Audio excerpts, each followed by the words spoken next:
I did want to address one thing, because I see in the comments people are asking about Tulsi Gabbard, because last time you heard from us, her vote was about to happen.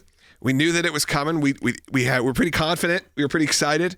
And Will, just to give a quick update, it was successful. That's right. All of the Republican senators on that Senate Intelligence Committee panel voted in favor of moving Tulsi Gabbard's nomination forward. They say that she will have a full Senate vote sometime next week. They'll get that scheduled. But as of right now, she passed the biggest hurdle. Yep. And even if there are one or two in the full Senate, I know that there's a lot of eyes on Mitch McConnell, who may not be as friendly to just giving President Trump carte blanche, especially now that he's not leadership and doesn't seem to really care much about the party, that he may vote against some of these nominees. At the end of the day, you can lose 3 and still have them get through.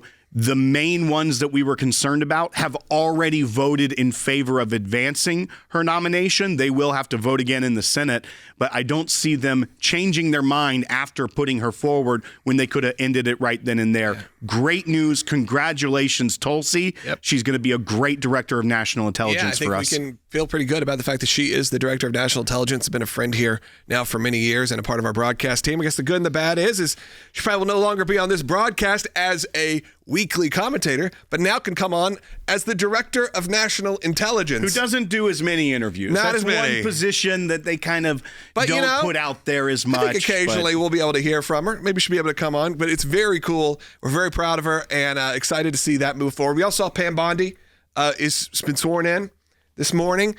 So now President Trump's cabinet is starting to get full of the people, and it looks like really very little opposition to the rest. We know RFK made it through committee. Tulsi Gabbard made it through committee. Pam Bondi's already done. She is confirmed. She is your attorney general. Right. So things are moving. That's right. And as you mentioned, many of the other positions besides RFK Jr., Tulsi Gabbard, and Kash Patel are less, I wouldn't even say controversial, but don't make as much waves in the media. Less leadership, I guess you'd say. And they're not going to have as much opposition. So we should see, it looks like no candidate that made it to even the vetting stage of becoming a cabinet member has been rejected. And that's a big win for this administration. But I think it also shows that the headwinds that President Trump was facing to even get into the presidency are falling apart. You saw the Democrats yesterday holding absurd press conferences. There's already a congressman from Texas, Al Green, who is pushing for impeachment, forward-looking at ethnic cleansing in Gaza. Because of that statement, he is now trying to already impeach President Trump for what he is calling ethnic cleansing in Gaza. Some people are also asking about Tulsi Gabbard, and they're asking about RFK, but they're like, why a week? Why schedule? This is typical government politics. Well, and you want the long or the short answer, Logan, because I can do it. I want the we gotta get out of here. The Senate has a calendar, and they have other nominations that once they get through committee, and they gotta catch a flight, and make it home. Yeah, right. I mean, their weekends are very precious to those in the Senate. And, the lunchroom's only open for a certain amount of hours. But they have other votes that they're voting on. They're trying to pass bills. There's debate in the Senate, so they have to schedule it. They have to make sure that everyone's going to be there.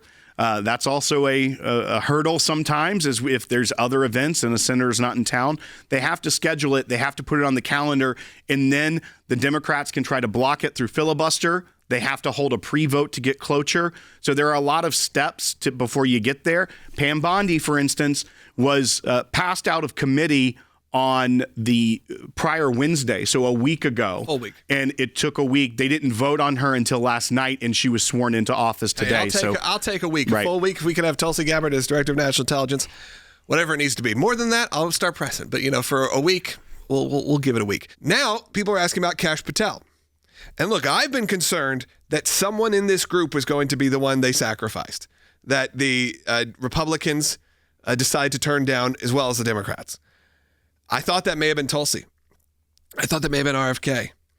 It may be Kash Patel. Hopefully it will not be. The odds were still very high. Will was telling me those betting odds. They were very high, but the Democrats are pushing back more on on Cash than they did on the others. That's right. So what we've seen now is that the Democrats on the Judiciary Committee, which is the committee responsible for the hearings and passing a vote out to advance the nomination. It's led by Chuck Grassley.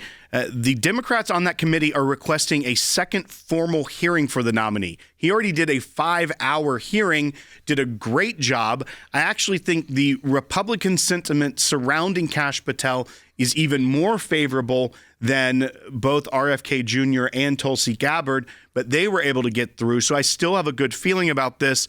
But Senator Grassley, the chairman of the committee, has said further hearings on Kash Patel's nomination are unnecessary, and he is pushing forward with what he expects to be a vote early next week out of the Judiciary Committee to push that forward to the full Senate. So we should see that hopefully early next week. And then once again, probably about another week after that, for it to get reported to the Senate to have debate over it, and cloture vote, final vote. So about a week and a half, hopefully we'll have a new FBI director.